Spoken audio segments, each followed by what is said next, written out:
அனைவருக்கும் வணக்கம். கும்பராசிக்காரர்கள் உலகின் எந்த மூலையில் இருந்தாலும் ஜூலை மாதத்தில் இவை நடந்தே தீரும் என்று சொல்லக்கூடிய வகையில் கிரகநிலைகளின் அமைப்பு எப்படி உள்ளது என்று ஆராய்ந்து பார்க்கும் போது ஜூலை மாதத்தில் மிக வலுவாக 7ஆம் தேதி முதல் பஞ்சமஸ்தானத்தில் வலம் வந்த சுக்கிரன் ரூணரோக சத்ருஸ்தானமாகிய 6ஆம் இடத்திற்குள் நுழைகிறாருங்க. 11ஆம் தேதி முதல் 3இல் சஞ்சரித்த செவ்வாய் அர்த்தாஷ்டகஸ்தானம் என்று சொல்லக்கூடிய 4இல் நுழைகிறார். செவ்வாய் 4 வருவது அவ்வளவு நன்மை நிறைந்த அமைப்பாக கும்பராசிக்காரர்களுக்கு நிச்சயமாக பார்க்க முடியாது என்றாலும் கூட அவர் குருவுடன் சுகஸ்தானத்தில் இணைவதால் குரு மங்கள யோகம் வலுவாக உருவாகிறது.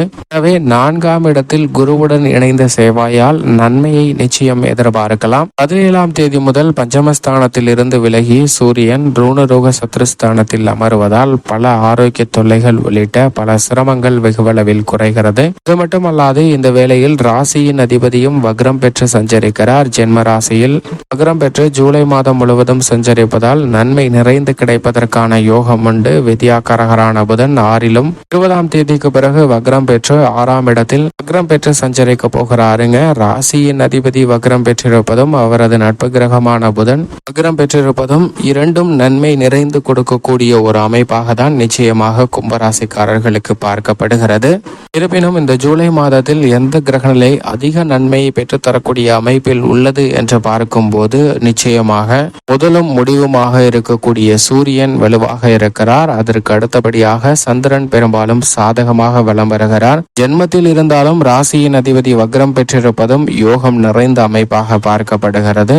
சுகஸ்தானத்தில் குருவும் சிறப்பான மாறுதலை ஏற்படுத்தி கொடுக்கிறாருங்க. ஆனால் சாதகமற்ற அமைப்பாக பார்க்கப்படுவது நிச்சயமாக 6ஆம் இடத்தில் சஞ்சரிக்கக்கூடிய சுக்கிரன், 2ஆம் இடமாகிய தனஸ்தானத்தில் ராகு, அஷ்டமத்தில் கேது, இந்த 3 கிரகநிலைகள் சற்று சாதகமற்ற அமைப்பாக தான் நிச்சயமாக கும்ப ராசிக்காரர்களுக்கு பார்க்கப்படுகிறது என்பதை தெளிவாகவும் துல்லியமாகவும் உறுதிப்படுத்துகின்றன கிரகநிலைகள். இருந்தாலும் கூட இந்த வேளையில் மிக அற்புதமான மாற்றத்தையும் வளர்ச்சியையும் முன்னேற்றத்தையும் அள்ளி கொடுக்கக்கூடிய வகையில் கும்பராசிக்காரர்களின் அதிபதியான சனியின் தந்தையாக இருக்கக்கூடிய முதலும் முடிவுமாக இருக்கக்கூடிய சூரியன் பொற்பகுதியில் பஞ்சமஸ்தானத்திலும் 17ஆம் தேதிக்கு பிறகு ரூணரோக சத்ருஸ்தானத்திலும் வலம் வருவதால் கும்பராசிக்காரர்களுக்கு எந்தவிதமான காரிய தடையும் இல்லாமல், அலைச்சல் இல்லாமல், ஆரோக்கிய தொல்லைகள் இல்லாமல் பெருவாரியாக அனைத்து விதமான காரியங்களையும் மிக சிறப்பாகவும் வெற்றிகரமாகவும் நன்மை நிறைந்தவையாகவும் மாற்றிக்கொள்வதற்கான யோகம் நிச்சயமாக உண்டு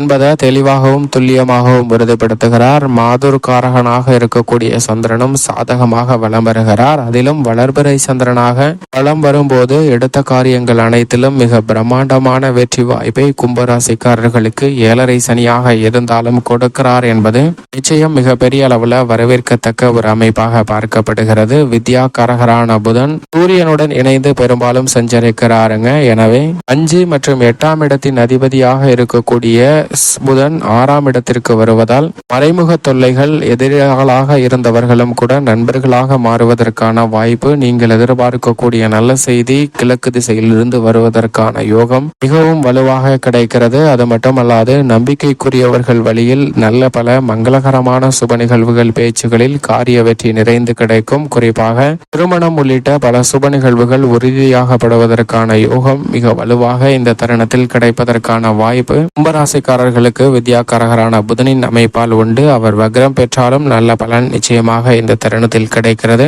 அவருடன் இணைந்து சுக்கிரனும் 6ஆம் இடத்தை வலுப்படுத்துகிறாருங்க. 7ஆம் தேதியிலிருந்து முற்பகுதியில் பஞ்சமஸ்தானத்தை வலுப்படுத்துவதால் பெரும்பாலும் 5 மற்றும் 4 மற்றும் 9ஆம் இடத்தின் அதிபதியான சுக்கிரன் 6ஆம் இடத்தில் சஞ்சரிக்கும் போது இந்த தருணத்துல உறவுகளை மிக வலுவாக ஒற்றுமை அடைய செய்கிறாருங்க. பல்வேறு வகையில உறவுகள்ல இருந்த விரிசல்கள் சரி செய்யப்படுவதற்கான வாய்ப்பு உண்டு. உடன் பிறந்தவர்களிடம் ஒற்றுமை அதிகரிக்கும். இந்த தருணத்தில் எதிர்பார்க்கக்கூடிய அதிரடியான நல்ல மாறுதல்களை சந்திப்பதற்கான வாய்ப்பு உண்டு. கலைத்துறை ரீதியான பணிகள் சற்று கூடுதலாக சிரமத்தை ஏற்படுத்தினாலும் பொருளாதார ரீதியான முன்னேற்ற வாய்ப்புகளும் மறுக்கப்பட்ட சலுகைகளும் இந்த தருணத்தில் நிறைந்து கிடைப்பதற்கான யோகம் நிச்சயமாக கன்னிராசியில் அதிபதியான புதனுடன் இணைந்து சஞ்சரிக்கக்கூடிய சுக்கிரனின் அமைப்பு காரணமாக மிக வலுவாக கிடைக்கிறது. அரசியல் சார்ந்த பணிகளிலும் கும்பராசிக்காரர்களுக்கு 7.5 சனியின் நடுப்பகுதியாக இருந்தாலும் ராசியின் அதிபதி வக்ரம் பெற்றிருப்பது உள்ளிட்ட பல நல்ல மாறுதல்கள் இருப்பதால் மிக சிறப்பான வளர்ச்சி நிறைந்து கிடைக்கக்கூடிய ஒரு தருணமாக பார்க்கப்படுகிறது. இப்படிப்பட்ட இப்படிப்பட்ட இந்த வேளையில் சுபகிரகமாக இருக்கக்கூடிய குரு சுகஸ்தானத்தில் வீற்றிருக்கிறார். அது நிச்சயம் நன்மை நிறைந்த ஒரு அமைப்பாக தான் பார்க்கப்படுகிறது.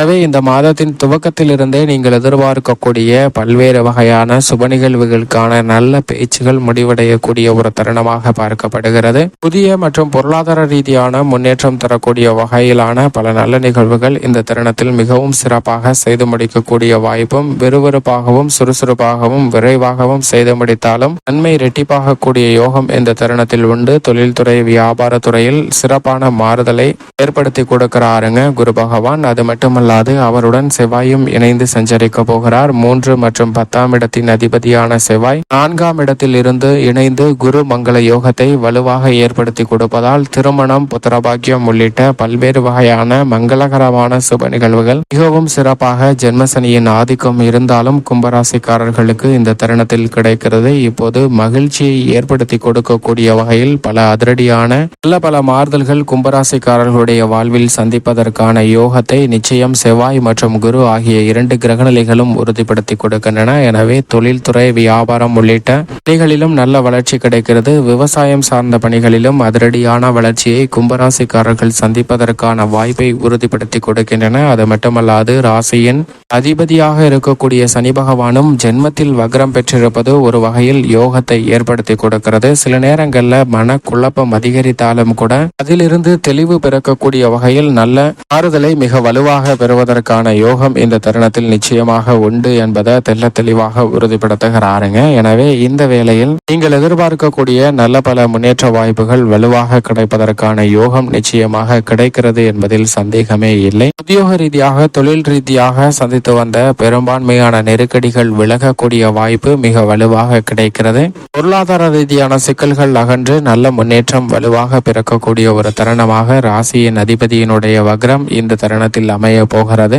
எனவே 7.5 சனியில் ஜென்ம சனியின் ஆதிக்கம் நிறைந்திருக்கக்கூடிய வேளையில் சற்று சிறப்பான மாறுதல்களை பெற்றுத்தரக்கூடிய வகையில் வக்ரம் பெற்றிருக்கிறாருங்க ராசியின் அதிபதியான சனி பகவான். எனவே பொருளாதார ரீதியான இழப்புகளையும் சரி செய்யக்கூடிய வகையில் நல்ல மாறுதல்களை மிகவும் வலுவாக பெறுவதற்கான யோகம் இந்த தருணத்தில் நிச்சயமாக கும்பராசிக்காரர்களுக்கு உண்டு. ஆனால் அதே வேளையில் அதிக கவனம். மிக முக்கியமாக தனஸ்தானமாகிய 2இல் ராகு வலுவாக வெற்றிருக்கிறார். அஷ்டமத்தில் கேது இருக்கிறாருங்க. இந்த 2 கிரகநிலைகளும் எதிர்பாராத பல அதிரடியான குழப்பங்களை நிஜ வாழ்க்கையில் விளைவிக்கக்கூடிய சக்தி வாய்ந்த கிரகங்களாக பார்க்கப்படுகின்றன. எனவே ராகு மற்றும் கேதுவின் அமைப்பால் எதை செய்தாலும் ஒரு முறைக்கு இருமுறை யோசித்துதான் செய்ய வேண்டும். இல்லை என்றால் சில தடைகளை சந்திப்பதற்கான சூழல் கும்பராசிக்காரர்களுக்கு உண்டு என்பதை தெல்ல தெளிவாக உறுதிப்படுத்துகின்றன. எனவே இந்த வேளையில் நிதானமும் பொறுமையும் நிச்சயமாக தேவை. மேலும் சாதகமாக இந்த தருணத்தை மாற்றிக்கொள்ள நிச்சயமாக கும்பராசிக்காரர்கள் ஜூலை மாதத்தில் தினமும் மாலை வேளையில் அருகாமையில் உள்ள ஆலயம் சென்று வழிபாடு செய்யுங்கள். நல்ல பலனும் முன்னேற்றமும் தங்களுடைய வாழ்வில் நிறைந்து கிடைக்கும் கும்பராசிக்காரர்களுக்கு.